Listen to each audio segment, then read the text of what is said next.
एक वर्ड को दूसरे वर्ड के साथ कंपेयर करते हुए, एक लाइन को दूसरे लाइन के से कंपेयर करते हुए, some meanings are implicit, कुछ अर्थ निहित हैं, प्रत्यक्षतः दिखाई नहीं देते हैं, लेकिन अगर थोड़ा हम इसको स्लोली पढ़ेंगे तो जो बिटवीन दी लाइन है वह हमें प्राप्त हो जाएगा। जो इम्प्लिसिट मीनिंग है, जो छुपा हुआ मीनिंग है, जो इनडायरेक्ट मीनिंग है, वह स्पष्ट हो जाता है। उसको भी यहां पर नोट किया की पॉइंट में, की पॉइंट में, इससे ज्यादा नहीं, फिर आगे बढ़ना है और इसी स्ट्रेटजी को रिपीट करते हुए लास्ट तक आना है। 80% 3 मंथ के लिए याद रहेगा। 80% 3 मंथ के लिए याद रहेगा।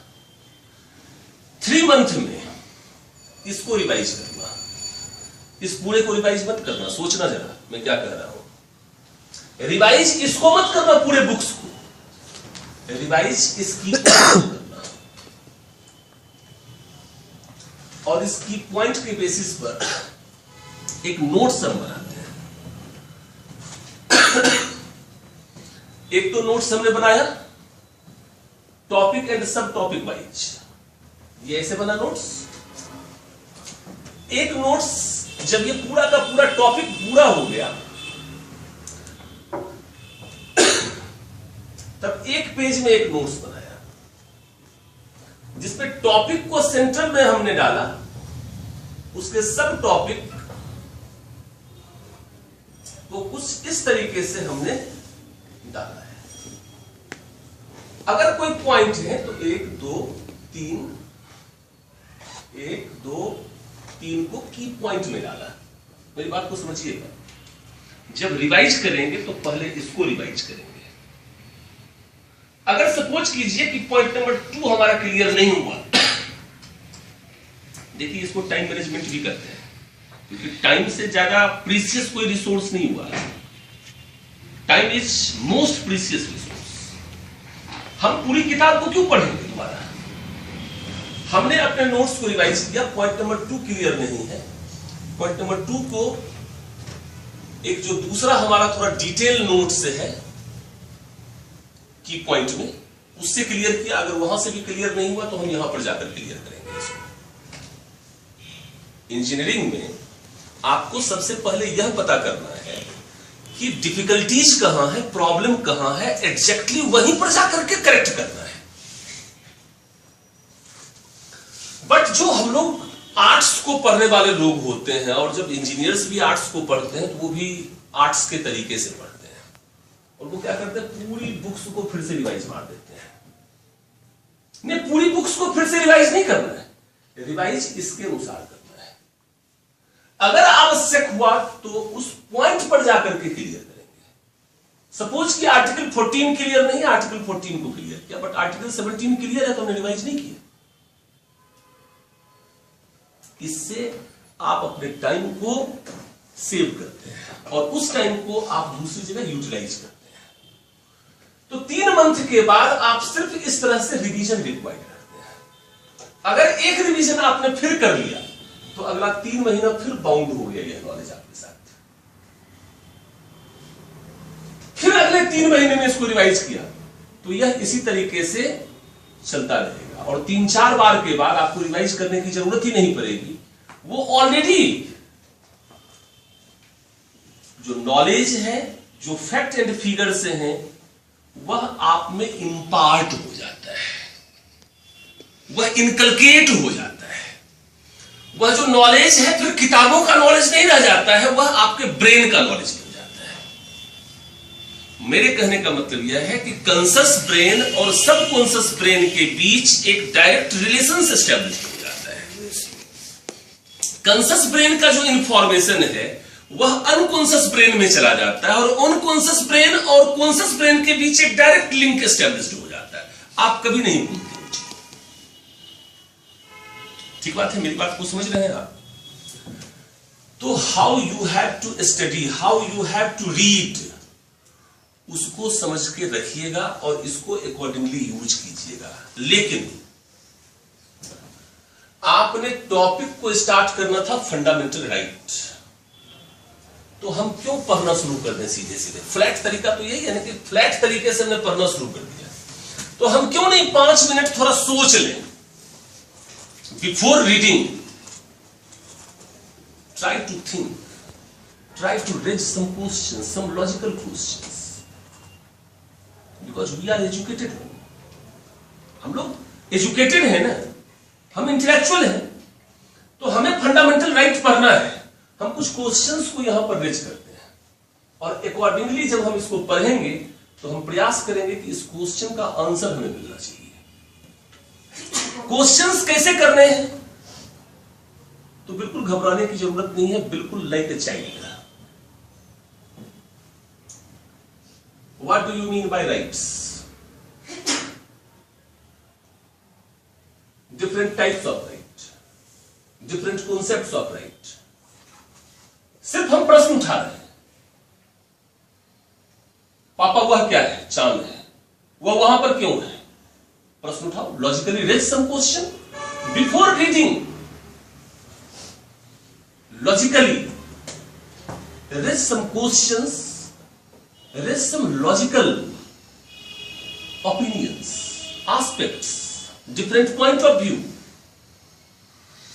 and during reading, during studying, try to get the answer. And in case of any difficulties and problem, try to discuss with your friend, and later and finally try to discuss with your teacher. बस simple formula है, इस pattern को आप follow कीजिए।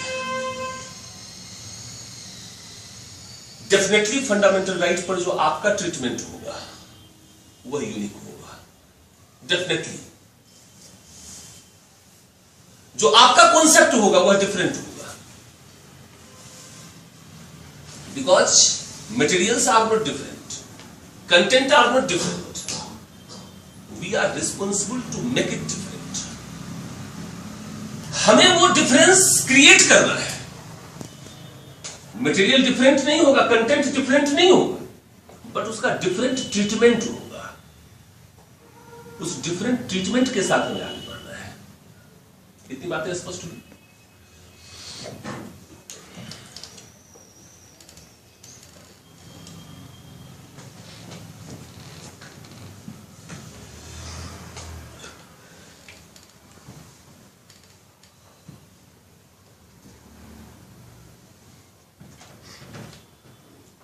जो basic बात है,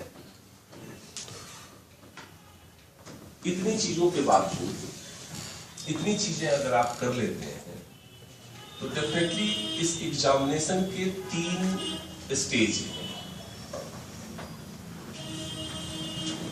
इस प्रीलिम्स लेवल पे आपको कभी कोई डिफिकल्टीज फेस नहीं करना पड़ेगा, कभी फेस नहीं करना पड़ेगा।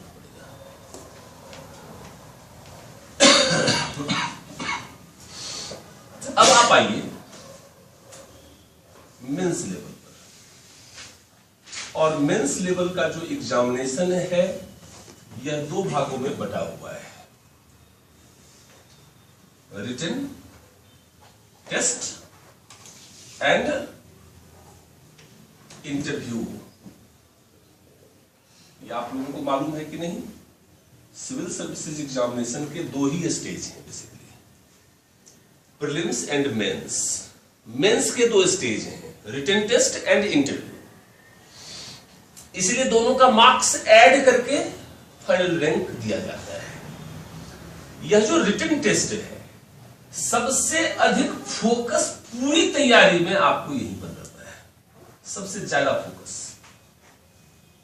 क्योंकि जब आप सिलेबस को पढ़ेंगे, जैसे अभी आप इकोनॉमी को पढ़ रहे हैं, तो जब आप पढ़ेंगे और सर आपको बतलाएंगे तो आप कभी कोई प्रॉब्लम फील नहीं करेंगे। आपको लगेगा कि यस, आप इस बात को समझ रहे हैं, आपको कहीं कोई प्रॉब्लम नहीं हो रहा है। आप इसी बात से संतुष्ट हो जाएंगे, इसी बात से खुश हो जाएंगे, आप ऑफिस में भी आएंगे और आप हमें भी थैंक यू कहेंगे कि थैंक यू सर, आपकी सब फैकल्टीज बहुत अच्छी है, बहुत अच्छा पढ़ाता है, सब समझ में आ रहा है। यहीं पर हम सेटिस्फाइड हो जाते हैं। यहां पर आपको सेटिस्फाइड नहीं बनना है। आपको क्या बनना है? आपको हमेशा डिससेटिस्फाइड बनना है।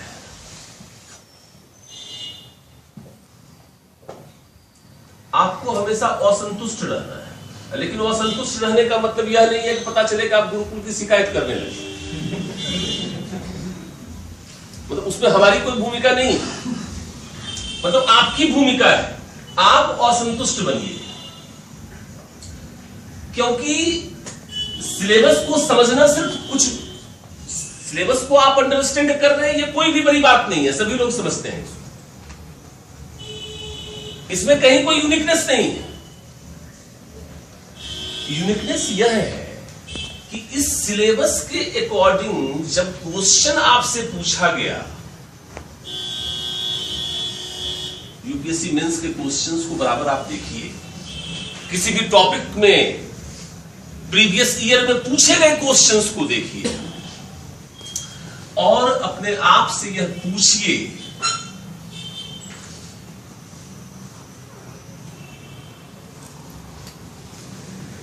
am I able to write this question, to give this answer? पहला प्रश्न यह है, बेसिक प्रश्न यह है कि क्या यह बेसिक एबिलिटी है आप में कि यूपीएससी ने जो क्वेश्चन पूछा उसके डिमांड को आप अंडरस्टैंड कर पा रहे हैं?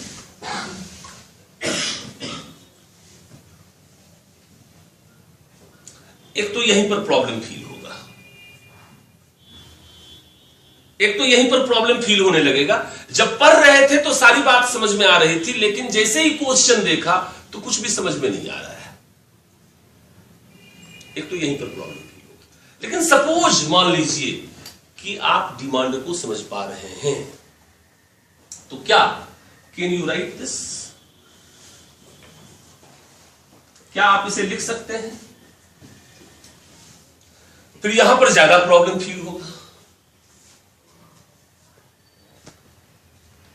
उसके बाद आंसर मान लीजिए कि यह आता है कि yes I can write this, तो फिर यहीं पर रुक मत जाइए। Try to write it, try to write it.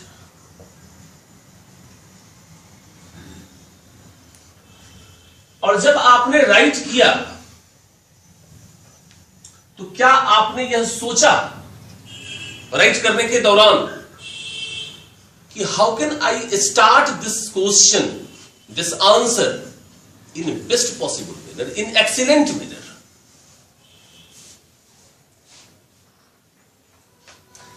किसी भी प्रश्न के उत्तर को सबसे बेहतर तरीके से शुरुआत करने का तरीका क्या हो सकता है?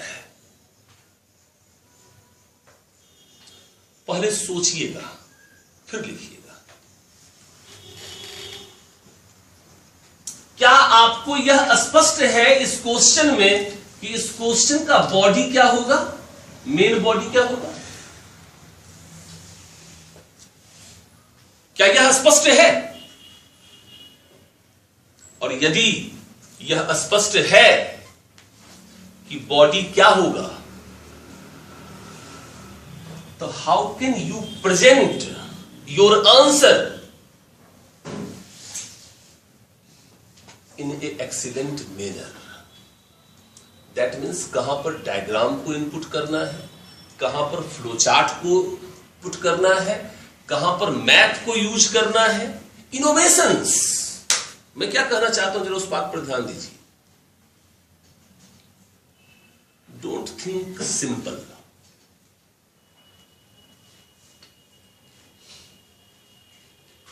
योर इनोवेशन,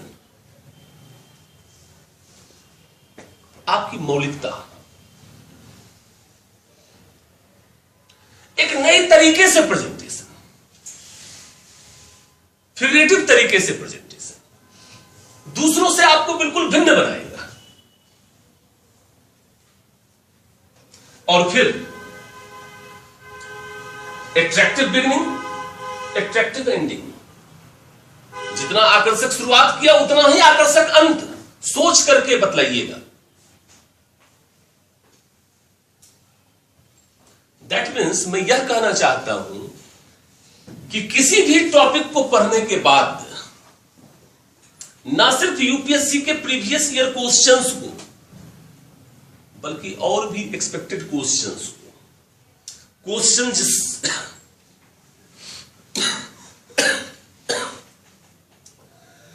जिस अप्रोच पर पूछे जाते हैं उसमें से कुछ तो प्रीवियस ईयर में पूछ लिए गए हैं और कुछ संभावित हो सकते हैं, कुछ आगे आने वाले ईयर्स में पूछे जा सकते हैं। उस सभी अप्रोच पर बेस्ड क्वेश्चन आंसर फ्रेमिंग आपके पास है। क्योंकि देखिए, इस बात को भी आप सोचते नहीं हैं, आज के डेट में अगर 20 क्वेश्चंस एक पेपर में पूछ रहा है, इसका मतलब है कि 20 क्वेश्चंस में 200 वर्ड्स हमें लिखने हैं। इसका मतलब 4000 वर्ड्स हमें लिखने हैं और 4000 वर्ड्स हमें लिखने हैं। तो क्या आपने कभी यह प्रैक्टिस किया अपने दोस्तों के साथ मिलकर कि एक दोस्त आपको डिक्टेट करे, आप 3 घंटे में लिख करके देखो कि क्या 4000 वर्ड्स लिख पाते हो आप? कभी एक बार एक्सपेरिमेंट तो करके देख लेते आप। 3 घंटे एक बार बैठ करके दोस्त को कहो कि यार डिक्टेट करो, मैं लिखता हूं। या 20 क्वेश्चन लिख के लेके बैठ जाओ और 3 घंटा बैठ जाओ, देखो कि 20 क्वेश्चन का आंसर दे सकते हो कि नहीं।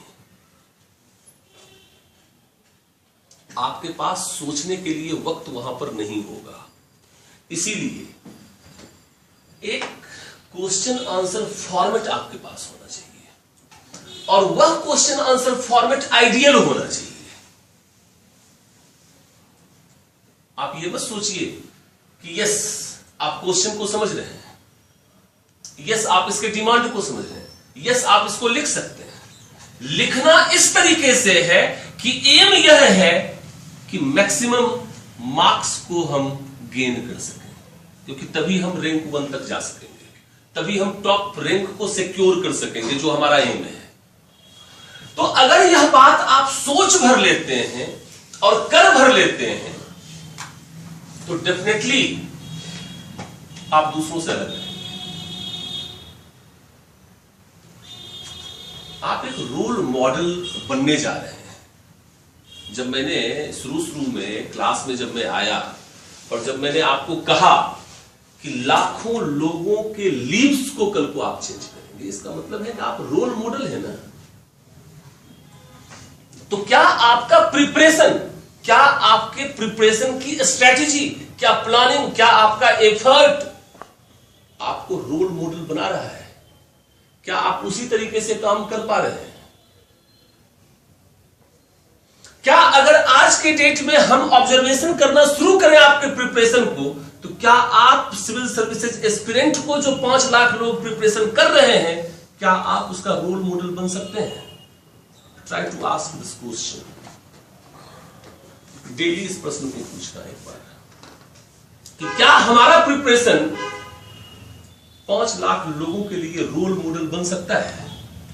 अपने आप को सिर्फ रोल मॉडल बना लो, अपने आप को सिर्फ रोल मॉडल बना लो।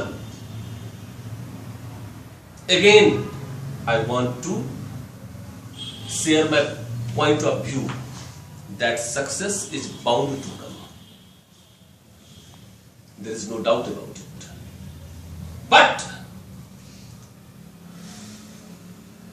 you have to become a role model.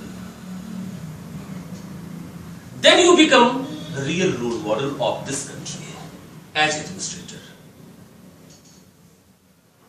एक प्रशासक के रूप में तब आप रियल रोल मॉडल बन पाओगे। एक बात को हमेशा ध्यान रखना, कंक्लूड करता हूं अपनी बातों को, कि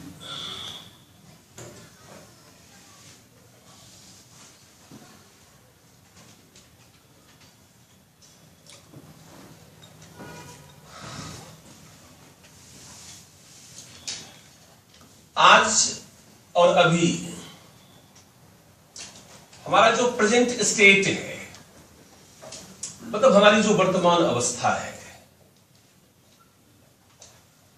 अभी हम जहां कहीं भी हैं, वहां से हम जाना चाहते हैं डिजायर्ड स्टेट की ओर। जो भी आपके स्वप्न हैं, उधर की ओर हम जाना चाहते हैं, अपनी अपेक्षित अवस्था में हम आना चाहते हैं, जो हमारी डिजायर है। और सिर्फ डिजायर नहीं है,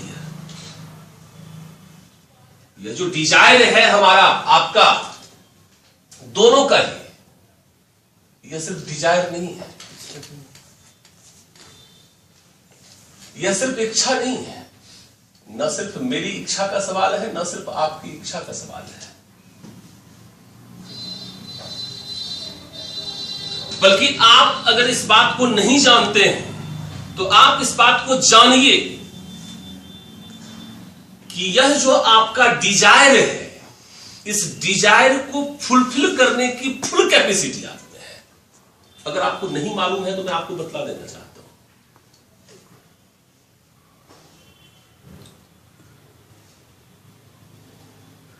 फुल कैपेसिटी आप में है, लेकिन इस स्टेट से इस स्टेट की ओर आप जाएंगे, उसके लिए कुछ चीजें रिक्वायर्ड है। रिक्वायर्ड ये है कि एक तो रिक्वायर्ड अप्रोच होना चाहिए,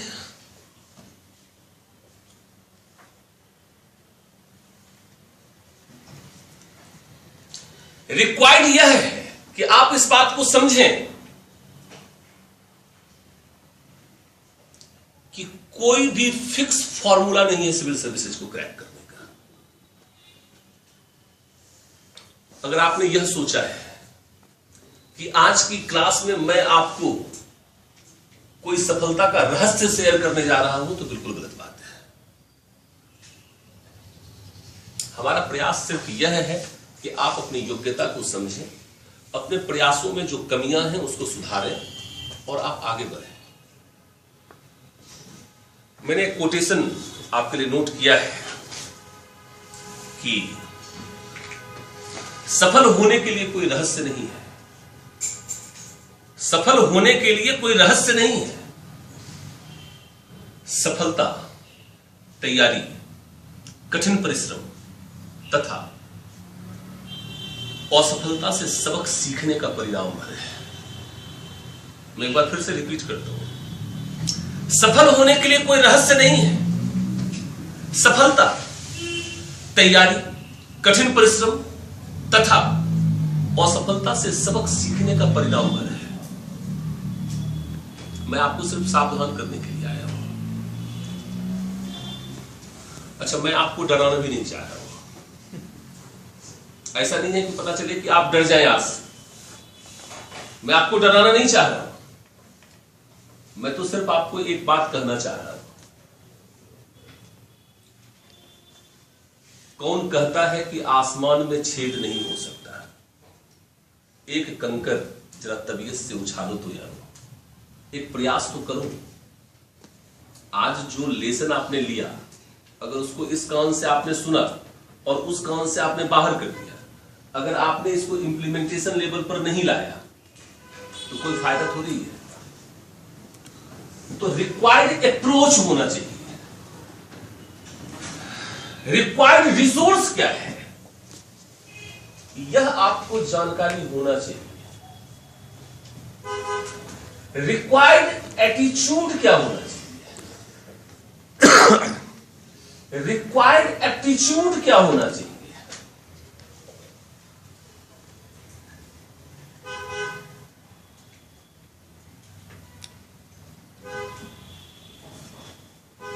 आप अपने वर्तमान अवस्था में बहुत सेफ हैं, बहुत खुश भी हैं, बिल्कुल सेफ हैं आप चाहें तो आज क्लास से जाने के बाद अपने बैग को, अपने लगेज को बांधिए, अपने घर चले जाइए। आराम से मम्मी पापा के साथ रहिए, घर पर रहिए। मम्मी के हाथों का जो टेस्टी खाना है उसको खाइए, आराम से सोइए, कोई प्रॉब्लम नहीं है। A ship is safe in harbour. एक जहाज जो है वह बंदरगाह पर बहुत सुरक्षित है, but it is not your destiny. But it is not your destiny. समझिएगा इस बात, ये तुम्हारा डेस्टिनी नहीं है। तुम्हारी जो डिजायर है और तुम्हारा जो डेस्टिनी है वह कुछ और है। तुम्हारी डिजायर के अनुसार तुम्हारी डेस्टिनी है। डेस्टिनी क्या है कि तुमको इस यात्रा पर निकलना ही है। आज हम इस जर्नी पर निकल गए, इस यात्रा पर हमें निकलना है। सेफ रहना नहीं है, सुरक्षित रहना हमारा उद्देश्य नहीं है। सुरक्षित तो हम घर पर थे, खुश थे हम अपने घर पर, लेकिन हम ये चाहते नहीं है कि हम सेफ रहें। हम तो चाहते हैं कि कुछ चैलेंजेस मिले हमारे लाइफ में। जो भी लोग अचीवमेंट सीकर्स होते हैं वो चैलेंजिंग जॉब को एंजॉय करते हैं। आपने उस चैलेंज को एक्सेप्ट किया है, अब आप इस जर्नी पर निकल चुके हैं। उसके लिए, इस जर्नी के लिए, जिस जर्नी के लिए आप निकल चुके हैं, उसके लिए कुछ रिक्वायरमेंट भी है। जर्नी पर निकले हैं, रास्तों में तूफान है, समुद्र की गहराइयां हैं, भंवर है, तूफान है, टाइड्स हैं। घबराने की बात नहीं कह रहा हूं, लेकिन कह रहा हूं कि यहां से लेकर के यहां तक पहुंचने में बाधाएं बहुत हैं। इसलिए इन रिक्वायरमेंट्स को, इस प्रिपरेशन को पूरा करो। दो ही चीजें होंगी, या तो तुम्हारा राइज होगा तुम्हारे कैरियर का, तुम्हारे पर्सनालिटी का, तुम्हारे एबिलिटी का, या डीके। दो ही चीजें हो सकती हैं, तीसरी चीज कुछ भी नहीं है। या तो हमारा उत्थान हो सकता है या पतन हो सकता है। मैं इतिहास का छात्र हूं, मैं इस बात को जानता हूं कि या तो उत्थान है नहीं तो पतन है। डरना किस बात से है? अगर पतन भी हो गया कभी तो घबराना मत, क्योंकि पतन हमने असफलता को कहा है। असफलता से अगर हमने सबक सीख लिया तो हमारा उत्थान सुनिश्चित है। ध्यान सिर्फ इस बात पर रखना, फोकस सिर्फ इस बात पर रखना, फोकस सिर्फ इस बात पर रखना, कहीं कोई प्रॉब्लम नहीं है। तुम इस प्रेजेंट स्टेट से डिजायर्ड स्टेट तक पहुंचोगे, ये तुम्हारी डेस्टिनी है। क्योंकि तुम यात्रा पर निकल चुके हो तो पहुंचना भी तुम्हारी डेस्टिनी में है। पहुंचोगे, सिर्फ केयरफुल रहना है पूरी यात्रा के दौरान। पूरी यात्रा के दौरान सिर्फ केयरफुल रहना है और कुछ नहीं करना है। बेसिक छोटी छोटी बातों पर ध्यान रखना है। छोटी छोटी बातों से ही बड़ी बातें बनती हैं। माइक्रो थिंग्स जो है वह आपके लिए इंपॉर्टेंट है, और माइक्रो थिंग्स से ही लाइफ में चेंज आता है, लाइफ ट्रांसफॉर्म करता है। एक नए जीवन की शुरुआत होती है, एक नई सुबह आती है। इस पर ध्यान रखिएगा, कहीं कोई प्रॉब्लम नहीं है। टाइम आपके लिए मोस्ट प्रीशियस है, और टाइम मैनेजमेंट का मतलब सिर्फ इतना होता है। टाइम मैनेजमेंट आप लोग पढ़ते हैं, सुनते हैं, तो टाइम मैनेजमेंट का मतलब सिर्फ इतना होता है कि अपनी पूरी तैयारी के दौरान सिर्फ आपको इस बात पर फोकस करना है कि कोई भी रिक्वायरमेंट, कोई भी नेसेसिटीज कभी भी अर्जेंट ना बने, कभी भी आपका इमरजेंसी ना बने। मान लीजिए कि सिविल सर्विसेज एग्जामिनेशन को क्वालिफाई करने के लिए जिन चीजों की भी आवश्यकताएं हो सकती है, जो भी रिक्वायरमेंट हो सकता है, वह रिक्वायरमेंट, वह नेसेसिटीज कभी भी आपका अर्जेंट वर्क नहीं बनना चाहिए। अर्थात अगर आज इंडिया 2015 को पढ़ना है तो आप अगर उसे मई, जून, जुलाई में उठाएंगे तो वो अर्जेंट वर्क हो जाएगा।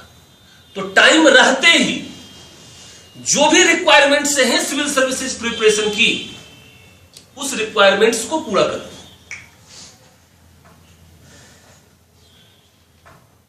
क्लियर बात है? आज अपनी बातों को यहीं पर विराम देता हूं। कल मैं फिर आपसे बातचीत करूंगा और कल मैं कुछ इकोनॉमिक एस्पेक्ट पर आपसे बातचीत करूंगा। और वह इकोनॉमिक एस्पेक्ट जो है, दो चीजें हैं इकोनॉमी में। एक तो इकोनॉमी ऑपरेट होता है